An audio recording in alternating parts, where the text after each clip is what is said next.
jambo bandari ego nukuvuga rero ngaha umuntu yashitse ngaha hama akabona yuko food stamp idafisa akamaro kanini kuri we akakora ibintu vyiwiwe uyu munsi tuvugana aramaje gutera intera rero n'u Burundi naho nuko iyo uri mu gitigiri c'abafashwa ubukiri kure gose nuvuga ni vyiza urabona uyu maje kuva kuri food stamp rero mu gihe cyo guhabwa uja mu rugero rwo gutanga nk'amatagisi hari turafise n'ingero z'abantu ngaha muri Amerika biboneka ko babayeho ariko igihe c'amatagisi barahabwa ariko abandi bakora amahera menshi bo barishura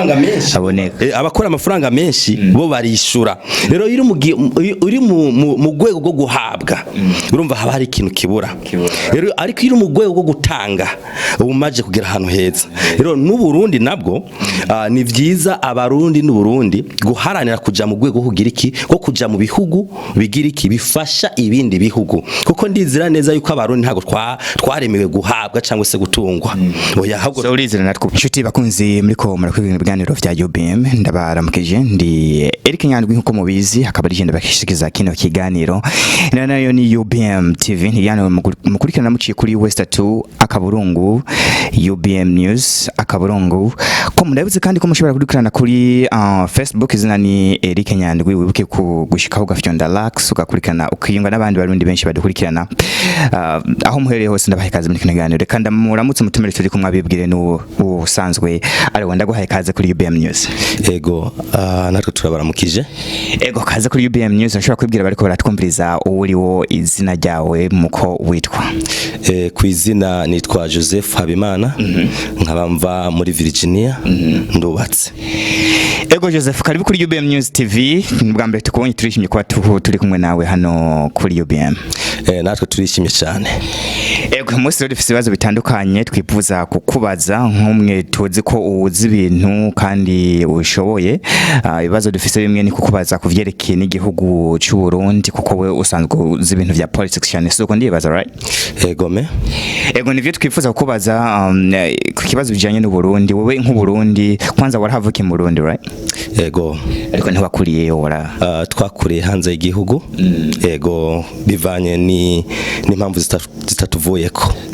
vyavuye kugira ngo ukire hanze y'igihugu kandi hari benshi bavukira mu Burundi bagakuriraho ndetse bagakura bari mu Burundi ego nkuko tubizi igihugu carashikiwe n'isanganya biba ngombwa yuko Abarundi basoka igihugu kubw'umutekano muke ego nanje nabaye umwe muri bo ego njana nabandi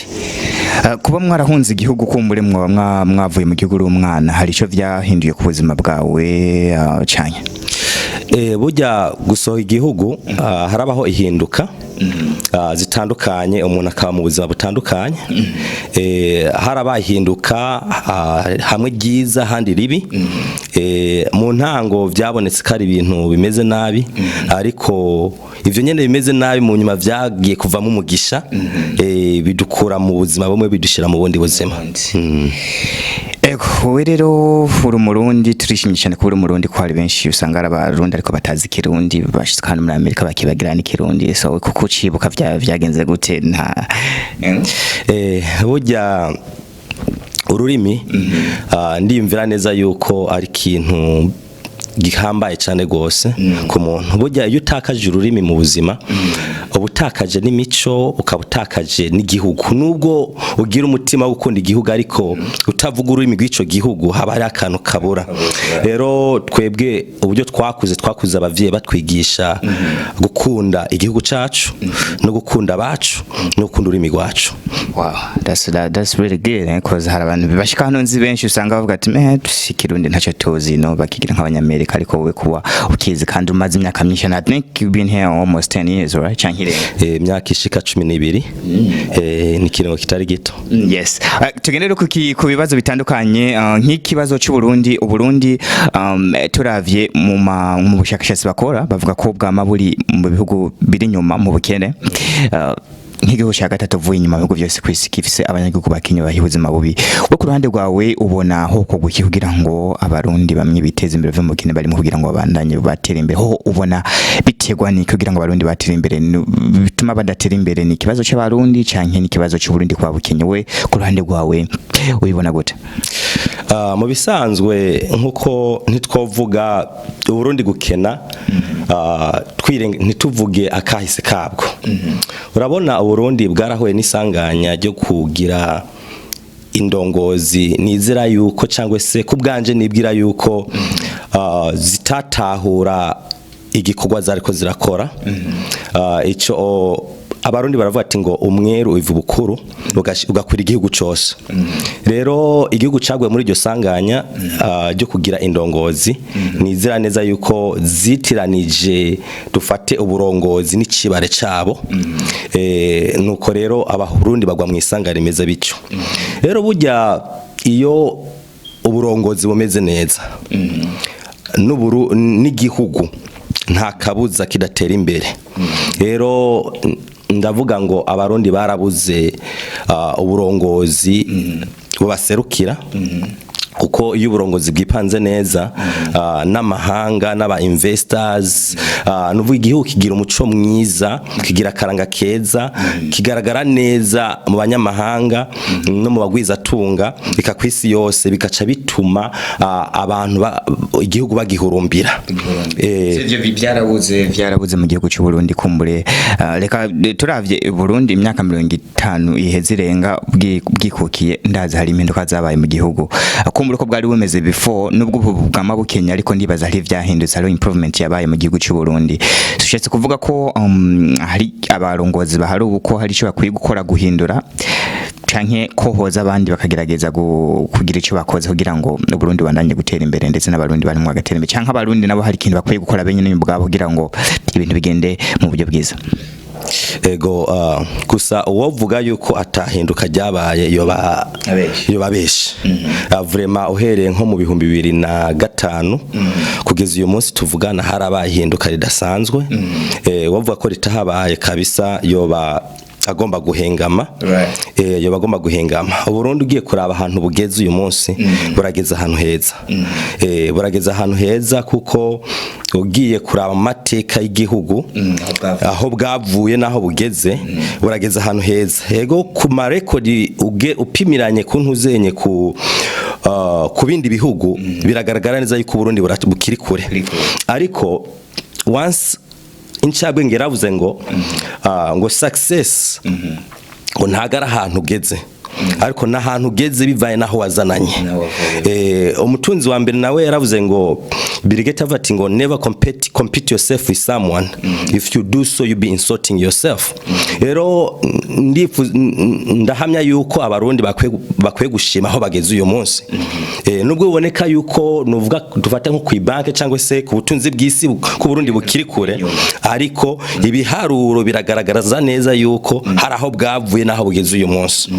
Hari iterambere kumbure abarongozi bakoze mu gice Burundi ushima. Rero turekanye n'iterambere aho ubona rero kuba improvement kugira ngo abarundi benshi bave mu bukene bari mu nkoko gw'ikiboko rika abarundi bamwe botanguza business zabo canke ivyo genda gute? Ego no kuvuga abarundi icambe ndabashima naho twakure makambi. Abarundi nabantu bakunda ibikorwa. Ico kintu abarundi barafise umwete wo gukora. Rero ikibazo tubona gihari hariya ndifuza yuko nk'indongozi cyane cyane indongozi zo shira umwete mu gukora ikintu bitwa ngo evolution, industrial revolution. No, industrial revolution ni kuvuga gushira inganda mu gihugu. Muvuga iyo hari inganda mu gihugu nyinshi Burundi bukenera bike biva hanze. Bisigura ngo abo hanze Burundi burihaza abo hanze bagakenera biva hanze. Rero iyo mubayeho mukenera biva hanze kiba ari kibazo gikomeye cyane gose. Wewe ubona ko Burundi kugira ngo bubandanye gutera imbere abarundi bakwiye gukora ivyabo badategemiye imfashanyo iva hanze y'Uburundi kushatse kuvuga? Neza cyane burya akimuhana akazi imvura ihise. Burya iyo wigaburira uba wigaba. abantu bavuga ati ngo utigaba ntigaburira rero iyo wigaba uba wigaburira by'ukuri rero iyo wikorera utwi wawe iby'iwawe bigira agaciro iwawe nyene abo hanze nabo bahagira iki iyo bakeneye iby'iwawe rero ni wowe ufise inki ubushobozi cyangwa se power hejuru y'ivyo bintu by'iwawe nk'ubu nk'urugero Amerika yarafatika ibihano Uburundi wasanga ifashanyo bwahora buyihane buyironka rero wasanga ko muri Burundi buciye busubira inyuma kubera iyo mfashanyo bwari butegemeye igihugu ca Amerika wowe rero ubona yuko yaba Abarundi bafite ivyabo nubwo imfashanyo hagarara bo buvuga ati twe turifitiye byacu ntidukeneye imfashanyo hanze nivyo kuko urabona no ngaha muri Amerika ho tubaye umuntu abayeho kuri food stamp yamari hasi iyo ufashe umwanzuro kwikorera ivyawe kuko iyo iri mu gitigiri cy'abantu bafashwa ubura umuntu w'umukene harwa mu bakene rero iyo food stamp ku bantu mutazi food stamp ni nkarita baguha irimwe amaheri gufasha gusoma ivyo jasoma musanzwe nk'akaro udafisa akazi udakora muri sezon zango kusanga baguha imfashanyo food stamp ni nk'ikadi baguha ku bantu ba mu Burundi batabize ariko nka muri Amerika bose barabize so gera kwija mu bandari ego nukuvuga rero ngaha umuntu yashitse ngaha hama akabona yuko food stamp idafisa akamaro kanini kuri we akakora ibintu by'iwiwe uyu munsi tuvugana ramaje gutera intera rero n'u Burundi naho nuko iyo uri mu gitigiri c'abafashwa ubukiri kure gose nuvuga ni byiza urabona uyu maje kuva kuri food stamp rero mu gihe cyo guhabwa uja mu rugero rwo gutanga nk'amatagisi hari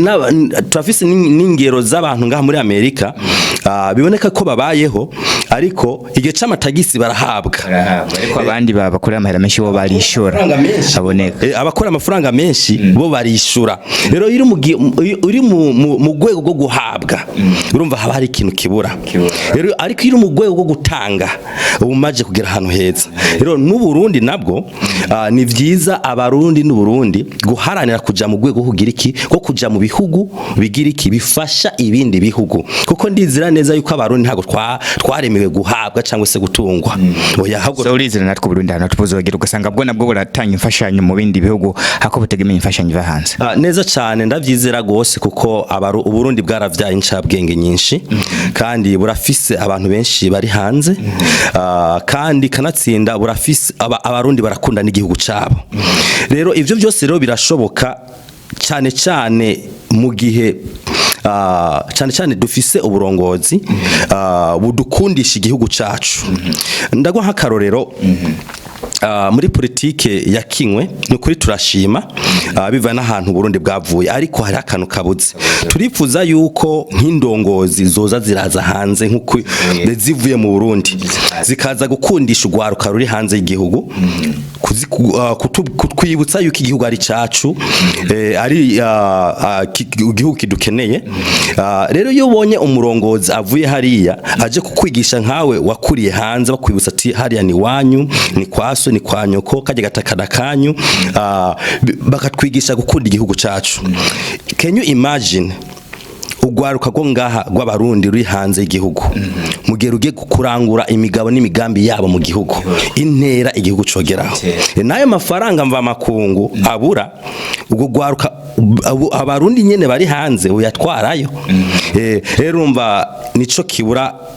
mu bisanzwe muri ko biragenda mu gihugu nico ego ndongozi muri mu gihugu cy'u Burundi ndabizi muri benshi mu dukurikirana ino interview muzoyibona kandi turashimba uburyo mudukurikirana muri mu Burundi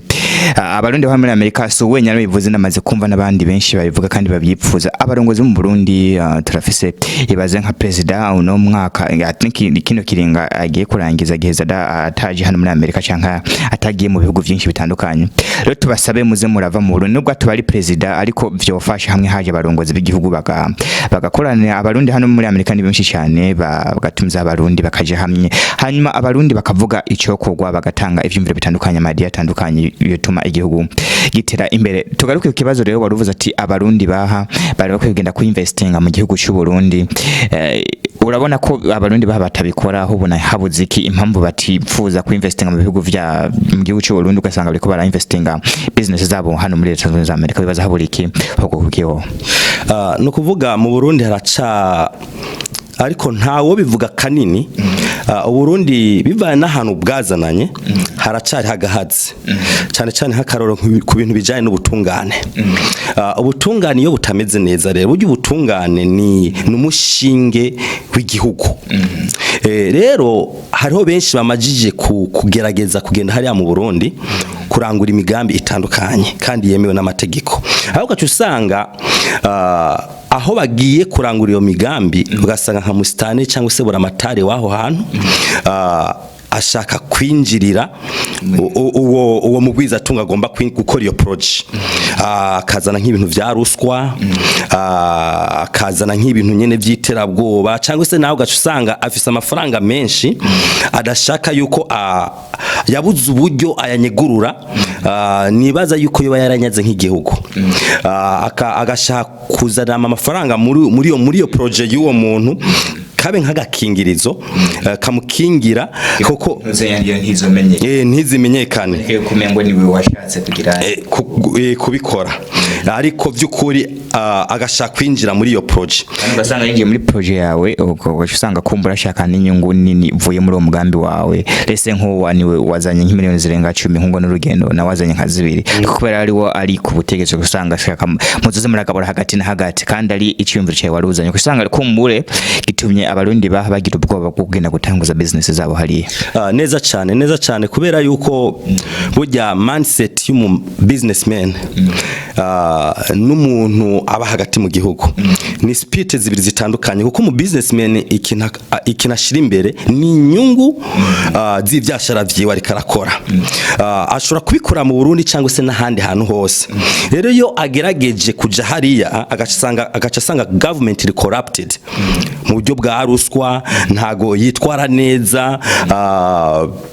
bashaka ibintu vyo ku ruhande, itax uremera kuziriha n'ivyangwa ni ibintu vyemeye n'amategeko, ariko undi akacasa ujya nyene ariko ntuzenya ari ku butegetsi, ari muri position yo kugufasha ngo ibintu vyabigende neza, ahubwo agomba kukwinjirira. Rero ucu usanga bigenze nziza iyo abagwiza tunga bageze hariya rero bagashika ngaha, ivyo baza bavuga biza bica intege abaha, ukacu usanga rero ngaha ivyo umutima wogenda kurangura imigambi hariya bakabona umenga ntago biri worth it, kuko utangura gutekereza ku mutekano wiwawe, gutekereza ku bintu vyo agomba gukora hariya, ukacarura n'inyungu uzokunguka hariya, ukacupima none ngaha ivyo bintu noko aho kajagari nta kuntu ivyo bintu vyo korerwa hano ndi cyangwa se handi hantu aho kajagari katarenze kuhaba. Ubonye hano umengo nivyo biri bera ucuguma ngaha uca wigumira ngaha. Rero kosaba yuko leta indongozi zo kwitegura neza bihagije ku buryo umu investor ageze hariya yumva yuko ari welcome kandi ibintu vyo bigize iki bifise umutekano uhagije. Alright, kandi gushimire ku mwanya ufashe kuganira natwe no UBM TV. Nibaza ko n'ubutahozo duha umwanya tukaganira nawe. Ndagushimira ko wafise umwanya kuganira na UBM News. Turabashimiye kandi next time turi open tuzoza nta kibazo.